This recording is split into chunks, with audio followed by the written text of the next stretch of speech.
ఒక బీర్. ఎవరయ్యా నువ్వు?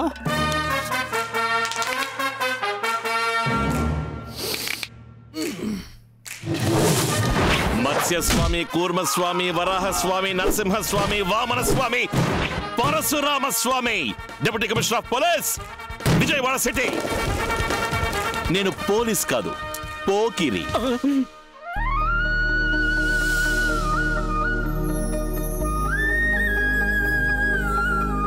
నేను భువనాన్ని మాట్లాడుతున్నాను. అరే మిర్చి పొడి.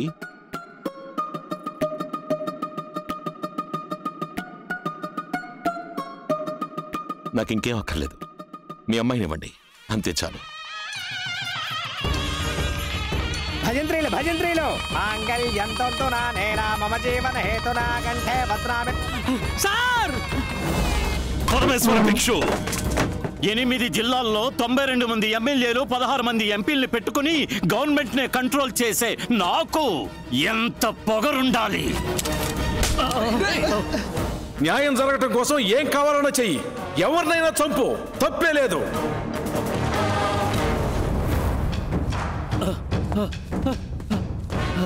ధైర్యం ఉంటే నన్ను అరెస్ట్ చేయరా. నిన్ను అరెస్ట్ చేస్తే ప్రాణాలతో ఉన్న వాళ్ళకి ప్రమాదం. నువ్వు చచ్చిపోయావని తెలిస్తే త్యాగమని నీకు విగ్రహం పెట్టి దాని కింద 10 మంది పరమేశ్వర భిక్షులు తయారవుతారు. ఈ పాటికి విజయవాడ మొత్తం నువ్వు పారిపోయావని అనుకుంటూ ఉంటారు. నువ్వు ఈ స్వామికి భయపడి పారిపోయావనే పోలీస్ రికార్డ్స్ లో ఉండాలి.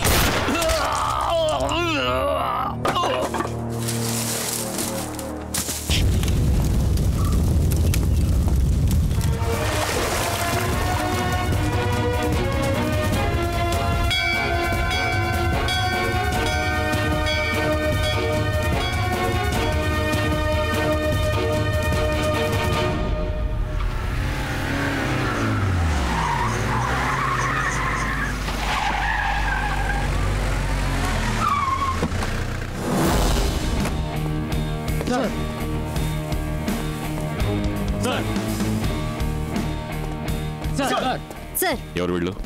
వీళ్ళిద్దరూ ప్రేమించుకున్నారు సార్. అమ్మాయి అబ్బాయి వేరే కులాలకు చెందిన వాళ్ళు. అమ్మాయి తరపు వాళ్ళకి పెళ్లి ఇష్టం లేక వీళ్ళని బెదిరించారు. ఏం చేయాలో తెలియక వీళ్ళు భయపడి పారిపోయి వచ్చి పెళ్లి చేయమంటున్నారు. అందుకే ఎంక్వైరీ చేస్తున్నాను. ఇంట్లో నుంచి పారిపోయి వచ్చి మన కుటుంబం పరువు తీసేస్తాడే. నా కూతుర్ని ఒక లేపుకొచ్చాడు, ఆయన చంపకుండా వదలను. ఏడీఎస్పీ రౌండ్స్కి వచ్చారు. తర్వాత అండి, వెళ్ళండి వెళ్ళండి. అన్నా అన్నా, మీ అన్నయ్య కూతుర్ని మరడై కొడుకు పోలీస్ స్టేషన్ తీసుకెళ్ళాడు. ఏమంటున్నావురా?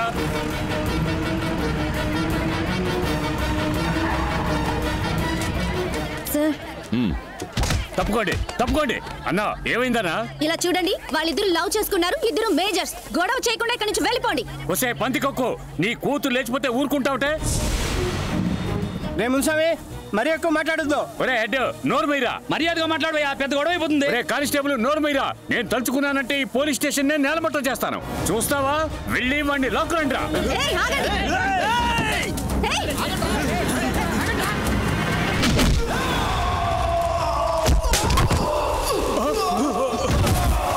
ఎదవని నరికి తీసుకురండి రా.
ఎంత ధైర్యం ఉంటే మా వాళ్ళని కొడతాం. ఆడవాళ్ళతో ఎలా మాట్లాడాలో మీ అమ్మ నేర్పించాలా? పెద్దవాళ్ళతో ఎలా మాట్లాడాలో మీ అబ్బ నేర్పించాలా? ఈయనెవరు? హెడ్ అయ్యా ఈవిడేమని పిలవాలి? సబ్ ఇన్స్పెక్టర్ అమ్మా. కట్టుకున్న భార్యనైనా రావే పోవే అని పిలవకూడదు. రామ్మా పోమా అని మర్యాదగానే పిలవాలి. అసహ్యంగా లేదు మీకు? మిగతా కులం వాళ్ళని తక్కువగా చూస్తారా? నీచంగా అనిపించట్లా? ఒక కాలంలో మీకంటే ఎక్కువ కులం వాళ్ళు మిమ్మల్ని గుళ్ళోకి రాకూడదు, భుజాన టవల్ వేసుకోకూడదు అని బానిసలుగా ఉంచడం తప్పని 200 ఏళ్లుగా మీరు పోరాడారు కదా. ఇప్పుడు అదే తప్పు మీరు చేస్తున్నారు. వాళ్ళందరూ మారుతున్నారు. మీరెప్పుడు మారబోతారు? రండమ్మా. ఈ నిమిషంలోనే నేను వీళ్ళిద్దరికి పెళ్లి చేసి పంపించగలను. కానీ మీ ప్రేమకు మర్యాద ఇచ్చి నా పనిచేయడం లేదు. ఓమా ఓమా, మీరు కూడా తన ప్రేమకు మర్యాద ఇచ్చి వాళ్ళకి పెళ్లి చేయండి. అలా కాదని వాడు చెప్పాడు వీడు చెప్పాడని ఏదైనా తప్పుగా ప్లాన్ చేశారో వెళ్ళండి, జరగాల్సింది చూడండి. సరేనయ్యా.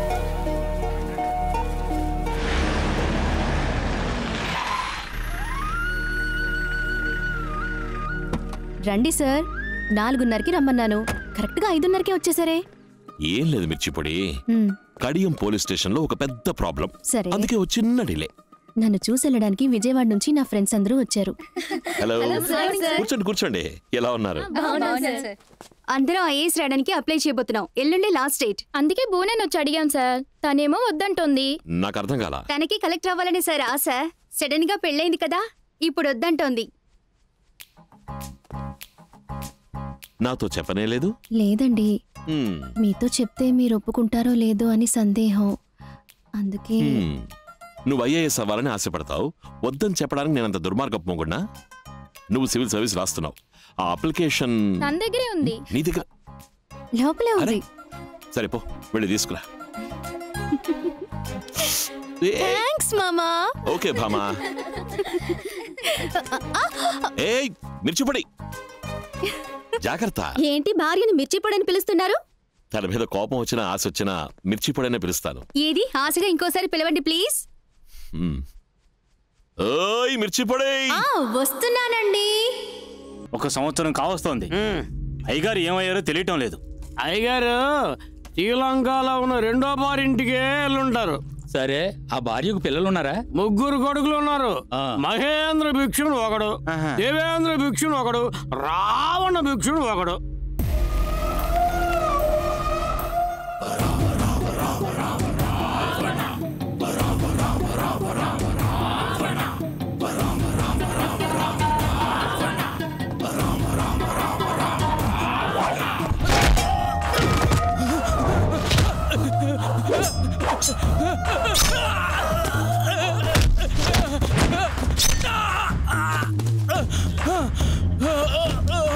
ఏమన్నావురా? మా నాన్న పారిపోయాడా? ఈ నోరే కదా మాటని.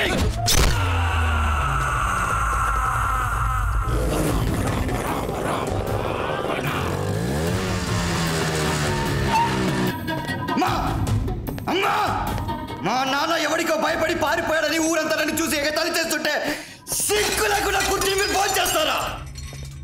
అమ్మా, మా నాన్న భయపడి పారిపోయేవాడా? మీ నాన్నగారికి భయం అంటే తెలీదు. ఆయన పెద్ద వీరుడు. ఎవరికి భయపడకూడదు. మనకి 2 కళ్ళు పోయినా శత్రువుకి 1 కన్నైనా పోవాలి. అర్థమైందా? నాన్నెక్కడున్నాడో ఇప్పుడు నాకు తెలియాలి.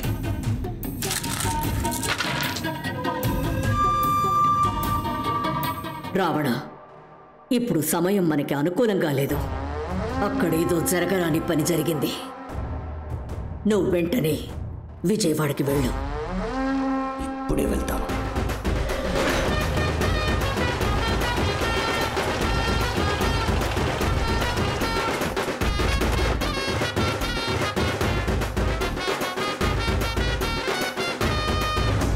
కృష్ణమూర్తి గారు, ఏం జరిగింది?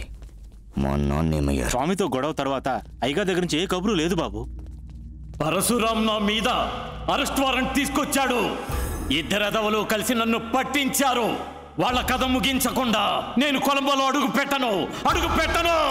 ఆ రోజు మా నాన్నతో ఎవరున్నారు? అయ్యగారు పారిపోయేంత వరకు ఆయనతో ఉన్నదే నేనే బాబు.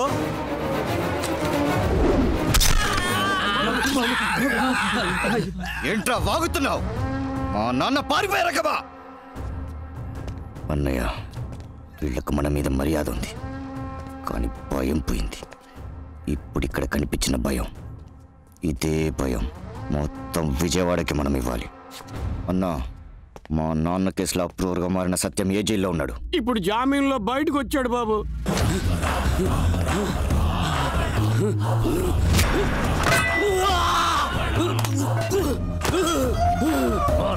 పట్టిస్తావురా?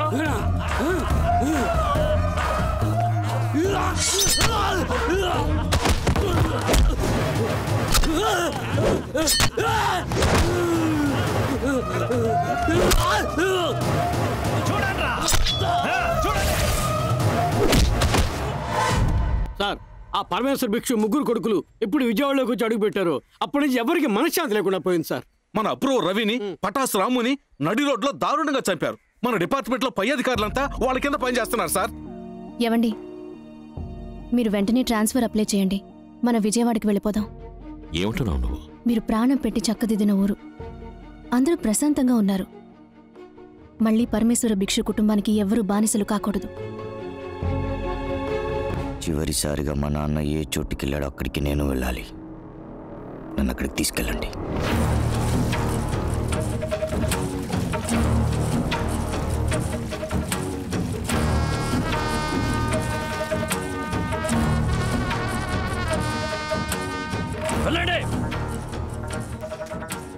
మా నాన్నని ఎవరైనా చూసారా అని కనుక్కోండి. అయ్యగారు చివరిగా ఇక్కడికే వచ్చారటగా. ఏం రావణా, దిగులుగా ఉన్నావు? ఆ చుక్కి దొరకలేదన్నా? దొరుకుతుంది. ఏడో తల్లి, నేను వచ్చేసాను కదా. ఓ తల్లి,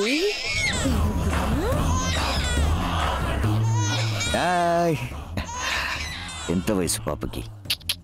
ఓ సంవత్సరం అయ్యా. సరిగ్గా ఎంత? 11 నెలల 10 రోజులయ్యా. అంటే అప్పటికి పాప పుట్టి 10 రోజులయ్యా. నువ్వు ఇల్లు దాటి బయటికి వెళ్ళుండవు.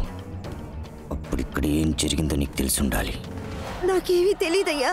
అయ్యా, అయ్యా, నా బిడ్డని ఇచ్చేయండి అయ్యా. నేను నిజం చెప్పేస్తానయ్యా. అయ్యా,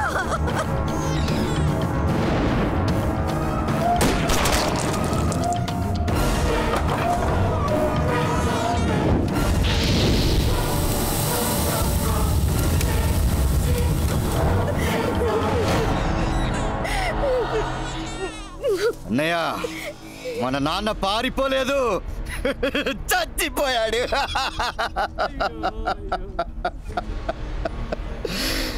కొట్టండి పోస్టర్లు, పెట్టండి విగ్రహం.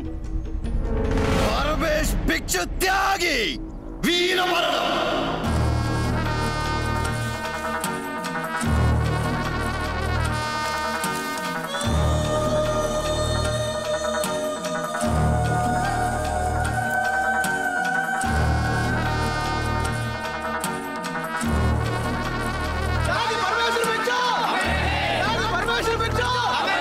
మిస్టర్ ప్రసాద్ స్వామి, మీరు అడిగినట్టుగానే మిమ్మల్ని విజయవాడ ట్రాన్స్ఫర్ చేశాను. Thank you sir.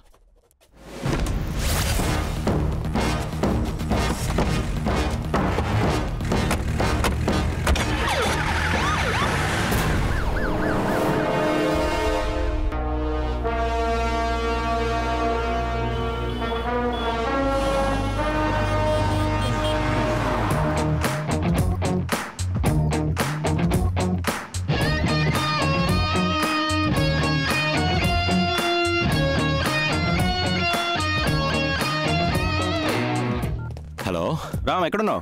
జాగింగ్ లో ఉన్నాను సుందరం. మినిస్టర్కి వెళ్ళ పిఎంతో మీటింగ్ అట. ప్రోగ్రామ్ చేంజ్ అయింది, త్వరగా బయలుదేరట. వెంటనే రా. నేను బయలుదేరుతాను రా. రాజకీయ నాయకుల దగ్గర పనిచేస్తే సగమే పరిగెత్తగలవు.